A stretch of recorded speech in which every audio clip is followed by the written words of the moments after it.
Hello everyone, this is Kanupriya and welcome to Beyond Teachings. आज के class में हम लोग डिस्कस करेंगे मॉलिक्यूलर मास के बारे में और मोल कॉन्सेप्ट के बारे में। हमने इस चैप्टर को स्टार्ट कर दिया है जो है एटम्स एंड मॉलिक्यूल्स, जिसके ऑलरेडी क्लासेस हो चुके हैं, जिसमें हमने डिस्कस किया था कि आपका एटम्स होता क्या है, मॉलिक्यूल्स क्या होता है, वो हमने ऑलरेडी जान लिया था। एक उसका क्विकली हम लोग ओवरव्यू कर लेते हैं। तो एटम्स जो होते हैं वो क्या होते हैं, किसी भी मटेरियल का या मैटर का सबसे स्मॉलेस्ट पार्टिकल्स जो होता है उसे हम एटम बोलते हैं। जैसे ह्यूमन बीइंग की अगर बॉडी में सबसे छोटा पार्टिकल जो होगा वो क्या होगा, सेल्स होगा। उसी तरह से जो मैटर्स होते हैं उनके सबसे छोटे आपके पार्टिकल्स को हम एटम्स बोलते हैं।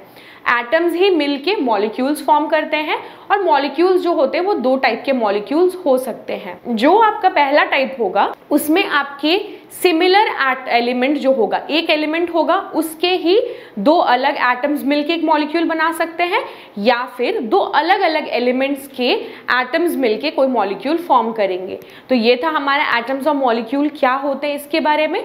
अब हम लोग मॉलिक्यूलर मास के बारे में डिस्कस करेंगे। तो जैसा कि हम लोग देख रहे हैं कि यहाँ पे बात हो रही है मास के बारे में, यानी कि वेट के बारे में, और ये मॉलिक्यूलर मास है यानी कि मॉलिक्यूल्स के मास के बारे में हम लोग डिस्कस करेंगे। तो यहाँ पे दिया गया है the molecular mass of a substance is the sum of atomic masses of all the atoms in the molecule of the substance. यानी यहाँ पे बोला जा रहा है कि जो मॉलिक्यूलर मास है किसी भी सब्सटेंस का वो क्या है, sum of the atomic masses. Atomic masses का सम है, किनके एटॉमिक मासेस का सम, उस मॉलिक्यूल में पाए जाने वाले जो भी एटम्स हैं उन सब के एटॉमिक मासेस का एक सम होगा। यानी अगर एक सब्सटेंस है जिसमें कि ए बी सी है, अगर उस सब्सटेंस का नाम, तो इन तीनों के एटॉमिक मासेस का सम, यानी कि atomic mass of A plus atomic mass of B plus atomic mass of C, इस तरह से होगा, सबका सम कर देंगे और जो लास्ट में निकलेगा वो molecular mass of that particular molecule हो जाएगा। यानी उस मॉलिक्यूल का आपका मॉलिक्यूलर मास हम लोग इस तरह से फाइंड करते हैं। जिसका सेकंड पॉइंट भी यहाँ पे दिया गया है, जिसमें लिखा है it is therefore the relative mass of the molecule expressed in atomic mass units. यानी यहाँ पे बोला जा रहा है ये क्या है, in short relative mass of the molecule है। रिलेटिव मास का मतलब है कि उस मॉलिक्यूल का एक टोटल मास जो होगा उसके बारे में डिस्कस हो रहा है, जो कि एक्सप्रेस्ड होगा atomic mass unit, that is you. जो यूनिट होगा उसका यू होगा। यानी कि अगर वो जैसे होता है कि मास हम लोग 18 ग्राम्स लिखते हैं, 12 ग्राम्स लिखते हैं, ये क्या होगा 18 यू होगा, 12 यू होगा। इसका जो एसआई यूनिट है वो यू होगा, यानी कि एटॉमिक मास यूनिट्स होगा। यहाँ पे आप देख सकते हैं लेफ्ट हैंड साइड में एक क्वेश्चन दिया गया है जिसमें लिखा गया है कि calculate the relative molecular mass of water. यानी कि पानी जो होता है, वाटर जो होता है H2O, उसके रिलेटिव मास को कैलकुलेट करने के लिए बोला गया है। तो सिंपली हम इसे कैसे कैलकुलेट करेंगे, हम कैलकुलेट करेंगे मॉलिक्यूलर मास ऑफ वाटर। यहाँ पे क्या होगा, दो हाइड्रोजन एटम्स है और एक ऑक्सीजन एटम है, यानी कि यहाँ पे क्या होगा, दो हाइड्रोजन एटम, इसलिए 2 into 1, जो हाइड्रोजन का एटॉमिक मास जो होता है वो 1 होता है, प्लस ऑक्सीजन के एटॉमिक मास का आपका जो एटॉमिक मास वो कितना होता है, 16 होता है। और इन दोनों को जब हम लोग करेंगे पूरा कैलकुलेट तो ये हो जाएगा 2 + 16 दैट इज 18 यू हो जाएगा, क्योंकि इसका mass unit atomic mass unit में इसको कैलकुलेट किया जाएगा। सिंपली हम लोग इस तरह से इसको सॉल्व आउट करके उसका मॉलिक्यूलर मास निकाल सकते हैं किसी भी मॉलिक्यूल्स का। हमें उसमें पाए जाने वाले जो भी एलिमेंट्स होंगे, जो भी एटम्स होंगे, उनका एटॉमिक मास पता होना चाहिए। सेकेंड क्वेश्चन अगर हम देखें तो वहां पे दिया गया है, अब यहाँ पे कैलकुलेट करने के लिए बोला गया है एटॉमिक मास ऑफ HNO3 का।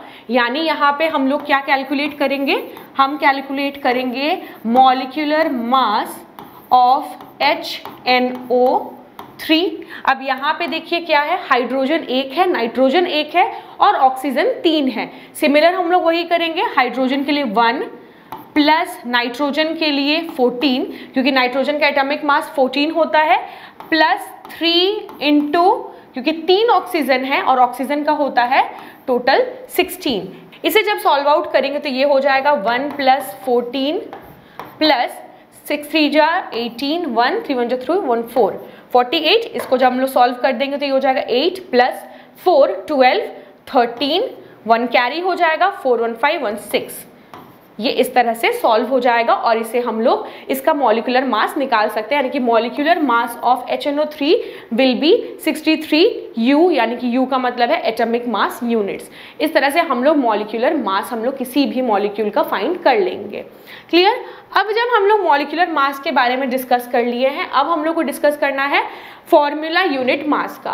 फॉर्मूला यूनिट मास बिल्कुल ही सिमिलर है मॉलिक्यूलर मास से, जस्ट एक छोटा सा डिफरेंस ये है कि जो मॉलिक्यूलर मास होता है वो किसी भी कंपाउंड का निकाला जाता है, कोई भी कंपाउंड होगा वो सिंपल कंपाउंड, उसका हम लोग निकालेंगे। और जो फॉर्मूला यूनिट मास है वो आयनिक कंपाउंड्स का निकाला जाता है, जिसमें कि एक पॉजिटिव और एक नेगेटिव एलिमेंट होंगे, उसका हम लोग क्या निकालेंगे, फॉर्मूला यूनिट मास। तो सबसे पहला पॉइंट इसमें यही बोलता है, the formula unit mass of the substance is the sum of atomic mass of all the elements of the formula unit of the compound. Same उस कंपाउंड में पाए जाने वाले जो भी आपके एलिमेंट्स होंगे, जो भी एटम्स होंगे, उनके एटॉमिक मासेस का एक सम होगा, उसे ही हम लोग क्या बोलेंगे, formula unit mass. Formula unit mass is calculated in the same manner as we calculate the molecular mass, यानी मॉलिक्यूलर मास जैसे हम लोग कैलकुलेट करते थे फॉर्मूला यूनिट मास भी वैसे ही कैलकुलेट करेंगे। The only difference is that we use the word formula unit for those substances which constituent particles are ions. है सिमिलर प्रोसेस, दोनों को निकालने का प्रोसेस बिल्कुल ही सिमिलर है भी दोनों सेम चीज, बस नाम इसका मॉलिक्यूलर मास दिया गया है, इसका नाम बस एक अलग नाम दे दिया गया, वो है formula unit mass. Formula unit मास हम उस जगह पे यूज करेंगे जहां पे उस कंपाउंड के कंस्टिट्यूएंट पार्टिकल्स जो होंगे, यानी कि उसके बनाने वाले जो पार्टिकल्स उसमें होंगे या एटम्स होंगे वो आयंस होंगे। जैसे कि एग्जांपल है यहाँ पे CaCl2। Ca जो है वो एक मेटल है और क्लोरीन जो है, यानी कि ये जो है कैल्शियम मेटल है और ये क्लोरीन आपका एक नॉन मेटल है।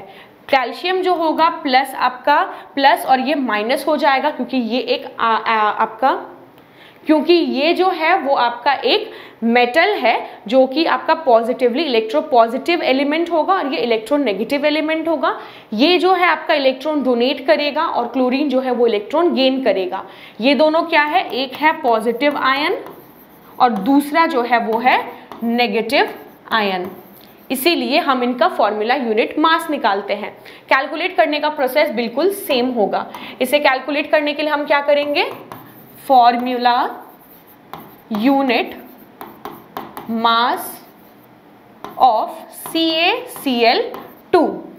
तो इसका निकालेंगे कैसे, कैल्शियम का जो आपका एटॉमिक मास होगा वो होता है 40 प्लस 2 इंटू क्लोरीन का 35.5 हो जाएगा। इसे कैलकुलेट करेंगे 40 वैसे ही आ जाएगा और 35.5 को कैलकुलेट करेंगे 0 1 5 2 10 1 11 1 3 2 6 1 7 71 और इन दोनों को प्लस करेंगे तो ये हो जाएगा 1 7 8 9 10 11, ये आपका हो जाएगा 111 U हो जाएगा, यानी कि एटॉमिक मास यूनिट। सेम इसमें भी जो आपका SI यूनिट होगा वो एटॉमिक मास यूनिट ही होगा, U ही हम लोग लिखेंगे। इस तरह से हम लोग फॉर्मूला यूनिट मास निकालते हैं और मॉलिक्यूलर मास निकालते हैं। कंफ्यूज नहीं होना है, दोनों ही सेम चीज़ें हैं। एक जो होता है नॉर्मल कंपाउंड्स के लिए होता है मॉलिक्यूलर मास, और फॉर्मूला यूनिट मास सिर्फ उन चीज़ों के लिए हम लोग उन कंपाउंड्स के लिए यूज़ करते हैं जिनमें आयन से, जो कंपाउंड्स आयन से बने होते हैं, जिसमें एक पॉजिटिव और एक नेगेटिव आयन मिला के वो बना होगा। That is clear. Next concept जो है वो क्या है, हमारा मोल कॉन्सेप्ट के बारे में डिस्कस करेंगे। तो मोल कॉन्सेप्ट क्या होता है, देखिए सबसे पहला हम लोग एक एग्जाम्पल लेके बात करेंगे वाटर का, जिसमें आप देख सकते हैं 2 हाइड्रोजन एटम और ऑक्सीजन एटम मिलके H2O बनाते हैं, यानी H2O जो है उसमें 2 हाइड्रोजन एटम और 1 ऑक्सीजन एटम मिलके बनता है। क्लियर। तो यहाँ पे क्या होगा, इसे बैलेंस कर दिया गया है, यानी कि 4 हाइड्रोजन 2 ऑक्सीजन मिलके 2 वाटर मॉलिक्यूल्स बनाते हैं। ये एक बैलेंस्ड इक्वेशन है। तो इस केस को आप देख के यहाँ पे 2 कंक्लूजन आप निकाल सकते हैं। पहला है, the above reaction indicates that 2 molecules of hydrogen combines with 1 molecule of oxygen to form 2 molecules of water. Simply जो मैंने बोला, यहाँ पे जैसे है 2 मॉलिक्यूल ऑफ हाइड्रोजन किससे मिल रहा है, 1 मॉलिक्यूल ऑफ ऑक्सीजन से, और मिला के 2 मॉलिक्यूल्स ऑफ आपका वाटर बना रहा है। वाटर टोटल एक मॉलिक्यूल है, लेकिन यहाँ पे 2 यूज हो रहे हैं, इसलिए ये क्या हो रहा है, 2 मॉलिक्यूल्स है। ये आपका पहला कंक्लूजन है। सेकंड कंक्लूजन क्या है, और 4U of hydrogen molecule combines with 32U of oxygen molecules to form 36U of water molecule. यानी जो हमने बात किया था अभी जो मॉलिक्यूलर मास के बारे में, यहाँ पे उस चीज पे आपका जोर दिया जा रहा है। यहाँ पे क्या बोल रहा है, यहाँ पे जैसे कि हमने बात किया था 2 × H2O था प्लस O2 था, और ये मिलके कितना बना रहा था, 2 × H2 प्लस O बना रहा है। इस तरह से ये हो रहा है। इसीलिए यहाँ पे क्या किया गया है, वहाँ पे बोल रहा है कि H2 का जो आपका है ये टोटल कितना हो जाएगा, 2 × 1 हो जाएगा, और यहाँ पे 2 हो जाएगा, इसीलिए इसे जो है 4U माना जा रहा है। यहाँ पे लिखा है 4U। यहाँ पे हाइड्रोजन कितना है, टोटल हाइड्रोजन 4 है, इसीलिए इसे सिंपली हम लोग ये कर सकते हैं 4 हाइड्रोजन्स है, इसीलिए 4 × 1 दैट इज 4U हो रहा है, क्योंकि हाइड्रोजन का एटॉमिक मास 1 होता है। सिमिलरली अगर आप यहाँ पे देखें 32U ऑफ आपका ऑक्सीजन बोल रहा है, यानी कि जो ऑक्सीजन है 2 की मात्रा में है, यानी कि 16 × 2 है, या फिर हम इसे लिख सकते हैं, ये होगा आपका 2 × 16, क्योंकि आपके ऑक्सीजन 2 है यहाँ पे और ऑक्सीजन का एटॉमिक मास 16 होता है, तो ये टोटल मिला के 32U होंगे। ये आपके ऑक्सीजन के लिए बोला जा रहा है। तो ये दोनों जब मिल रहे हैं और टोटल कितना निकल रहा है, इसका टोटल निकल रहा है 32U plus 4U that is equal to 36U, जो कि आपका वाटर का मॉलिक्यूलर मास है। क्लियर, इस तरह से ये निकाल रहा है। तो इसका एक सिंपल प्रोसेस जो हमने बताया, यानी कि 2 मॉलिक्यूल ऑफ हाइड्रोजन और 1 मॉलिक्यूल ऑफ ऑक्सीजन मिला के ये क्या बना रहे हैं, एक टोटल नंबर ऑफ आपका वाटर बना रहे हैं, जो कि 2 मॉलिक्यूल ऑफ वाटर है। लेकिन इसे एटॉमिक मास, आपका जो मॉलिक्यूलर मास के अगर हम लोग एक्सप्रेस्ड करेंगे उसके टर्म्स में, तो ये इस तरह से एक प्रोसेस बनेगा, जिसमें कि हमने ये किया कि 4U ऑफ आपका हाइड्रोजन जो है वो 32U ऑफ आपका वाटर ऑक्सीजन के साथ मिला के 36U ऑफ वाटर बना रहा है। क्लियर, ये है आपका मोल कॉन्सेप्ट। मोल कॉन्सेप्ट में हम लोग मॉलिक्यूलर मास पे जोर डालते हैं, ना कि एटम्स पे जोर डालते हैं। अब देखिए यहाँ पे एक और बहुत ही इंपॉर्टेंट जो पार्ट है वो यहाँ पे स्टार्ट हो रहा है। तो इसमें लिखा गया है द नंबर 6.02214076 × 1023, ये जो आपका एक नंबर है इसे हम लोग क्या बोलते हैं, popularly known as Avogadro's constant. यानी कि एक साइंटिस्ट थे एवोगैड्रो, जिन्होंने एक कांस्टेंट दिया था, इस जो वो आपका ये जो पूरा टर्म है या नंबर है, इसे हम लोग एवोगैड्रोस कांस्टेंट बोलते हैं, और इसे हम लोग डिनोट करते हैं Na से। ये N नीचे में सबस्क्रिप्ट में A होगा, हम लोग इससे इसको डिनोट करते हैं। तो ये जो नंबर है ये क्यों ज़रूरी है, क्यों सिग्निफिकेंट है, इसके बारे में हम लोग डिस्कस करेंगे। इसका एक बहुत ही बड़ा रोल है मोल कॉन्सेप्ट में, जो कि आज हम लोग जानने वाले हैं। तो ये जो आपका एवोगैड्रोस नंबर है ये बहुत ही सिग्निफिकेंट रोल अदा करता है हमारे इस मोल कॉन्सेप्ट में, इसीलिए इसके बारे में हम लोग डिस्कस कर रहे हैं। तो देखते हैं सेकंड पॉइंट में क्या लिखा गया है। The elementary entities can be atoms, molecules, monoatomic, polyatomic ions and other particles such as electrons. यानी कि एक और टर्म यहाँ पे आ रहा है एलिमेंट्री एंटिटीज। यानी कि एलिमेंट्री एंटिटीज हम उनको बोलते हैं जो कि हो सकते हैं आपके एटम्स, इलेक्ट्रॉन्स हो सकते हैं, प्रोटॉन्स हो सकते हैं, न्यूट्रॉन्स हो सकते हैं, मोनोएटमिक और पॉलीएटमिक आयंस हो सकते हैं। यानी कि मोनोएटमिक यानी कि कार्बन एक मोनोएटमिक है, O2 है तो ये पॉलीएटमिक है, या O3 एक पॉलीएटमिक आपका आयन है, ये हो सकता है। पार्टिकल्स हो सकते हैं, मॉलिक्यूल्स हो सकते हैं। जितने भी आपके छोटे छोटे आपके जो पार्टिकल्स होंगे उन सबको हम लोग क्या बोलेंगे, एटमिक आपका एलिमेंट्री एंटिटीज हम लोग बोलेंगे। क्लियर। फॉर एग्जाम्पल जैसे यहाँ पे दिया गया है 1 मॉलिक्यूल ऑफ प्योर कार्बन, यानी कि कार्बन का जो एटमिक मास वो है 12 आपका। Sample will have a mass of exactly 12 grams of आपका ग्राम। यानी कि अगर हम लोग बोलते हैं कि 1 मोल ऑफ आपका कार्बन जो है वो टोटल आपका कितना आपका उसमें रहेगा मास, उसमें 12 ग्राम्स ऑफ कार्बन होगा। यानी हम लोग एक पूरे कार्बन एटम को हम लोग क्या लेते हैं, 1 मोल लेते हैं, उसमें जो एटॉमिक मास उसका जितना भी होगा उसे हम 1 मोल ले लेंगे। यानी कि अगर ऑक्सीजन है तो 1 मोल ऑफ ऑक्सीजन जो होगा वो 16 ग्राम ऑफ आपका ऑक्सीजन के बराबर होगा। क्लियर? कंटेन आपका will contain this number of 12 C atoms, यानी कि ये जो नंबर है आपका, एक अगर आपका 12 ग्राम ऑफ यहाँ पे कार्बन की बात हो रही है। क्लियर?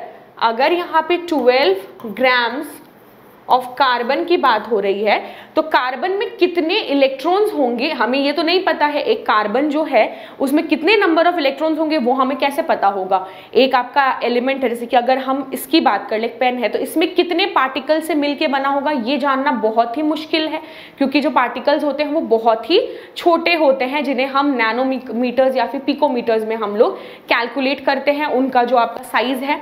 तो यहाँ पे बोला जा रहा है 12 ग्राम्स ऑफ आपका कार्बन जो होगा उसमें कितने आपके कंटेन होंगे, आपके एटम्स कितने कंटेन होंगे वो यहाँ पे दिया गया है। उसे हम एक्सप्रेस करने के लिए एवोगाड्रोस कांस्टेंट को यूज करते हैं, यानी कि उसमें कितने होंगे, this amount of this number of 12C carbon atoms, यानी कि कार्बन के इतने नंबर ऑफ एटम्स उसमें प्रेजेंट होंगे।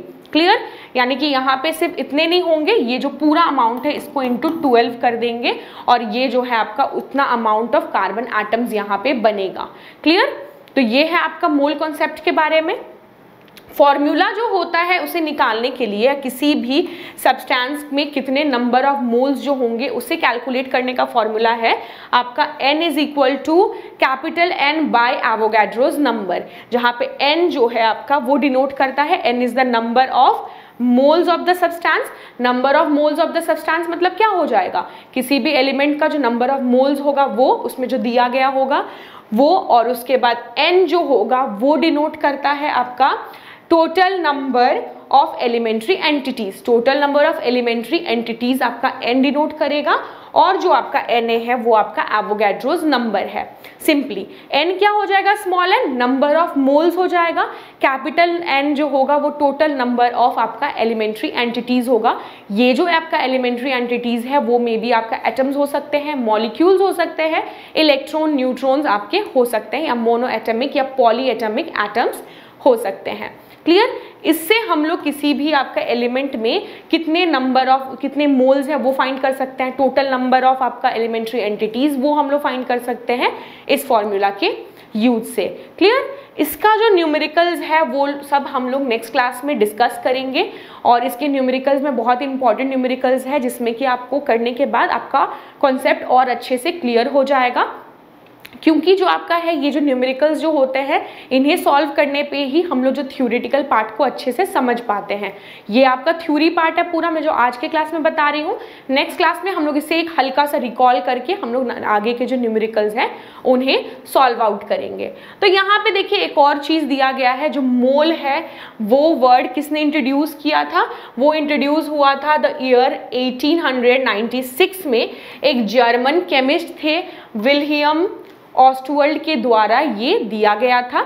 विल्हेल्म ने क्या किया था, ये जो कॉन्सेप्ट 1896 में दिया था, जिसका मतलब जो होता है ये एक लैटिन वर्ड है जिसका मतलब है हिप और पाइल।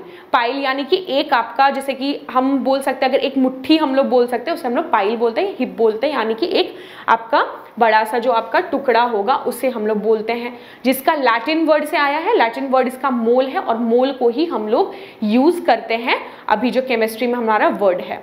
क्लियर? अब हम लोग यहाँ पे क्या दिया गया है, the number of moles of a molecule may not always be equal to the number of moles of the constituent elements. यहाँ पे बोला जा रहा है number of moles of a molecule, यानी कि मॉलिक्यूल में जो नंबर ऑफ मोल्स होंगे वो जरूरी नहीं है कि वो इक्वल होंगे किससे, number of moles of the constituent elements. यानी कि अगर H2O है तो इसके कंस्टिट्यूएंट एलिमेंट्स है H2 और O है, ये इसके कंस्टिट्यूएंट एलिमेंट्स है, तो इनके नंबर ऑफ मोल से जरूरी नहीं है कि इक्वल होगा number of moles of H2O। यानी कि जो आपका हाइड्रोजन एटम है इसके नंबर ऑफ मोल्स जो है वो अलग हो सकते हैं, आपका ऑक्सीजन का जो नंबर ऑफ मोल्स है वो भी अलग हो सकता है, किससे, number of moles of water से, यानी कि ये ज़रूरी नहीं है कि दोनों का जो नंबर ऑफ मोल्स है वो सेम होगा, यानी कि कंस्टिट्यूएंट पार्टिकल्स जो एक मॉलिक्यूल को बनाने के लिए यूज़ हो रहे हैं उनके नंबर ऑफ मोल्स ज़रूरी नहीं है इक्वल होंगे उस पूरे मॉलिक्यूल के नंबर ऑफ मोल से। Clear? For example, a molecule of water contain Na number of Avogadro's, यानी कि Avogadro's number of आपका water molecule. However, each water molecule contain 2 hydrogen atom and 1 oxygen atom. देखिए जैसे कि यहाँ पे बोला जा रहा है H2O अगर एक molecule of water है तो ये क्या कंटेन करेगा? 2 हाइड्रोजन एटम और 1 ऑक्सीजन एटम यहाँ पे ये कंटेन करेगा। लेकिन यहाँ पे जो नंबर ऑफ यहाँ पे मॉलिक्यूल्स होंगे, नंबर ऑफ मोल्स जो होंगे वो क्या होंगे आपका यहाँ पे Na number of H2O molecules होंगे, यानी कि एवोगैड्रोस नंबर जो होगा उतने नंबर्स ऑफ यहाँ पे वाटर मॉलिक्यूल्स होंगे। Therefore 1 molecules of water contain 2 moles of hydrogen and 1 moles of oxygen यहाँ पे बोला जा रहा है, यानी कि आपका जो वाटर है एक मॉलिक्यूल 1 मोल ऑफ आपका वाटर है वो कितना कंटेन करेगा? 2 mole of hydrogen and 1 mole of oxygen contain करेगा। लेकिन जो नंबर ऑफ मॉलिक्यूल्स, जो नंबर ऑफ मोल्स ऑफ आपके जो मॉलिक्यूल्स ऑफ वाटर होंगे वो क्या होंगे? एवोगैड्रोस नंबर से इक्वल होते हैं।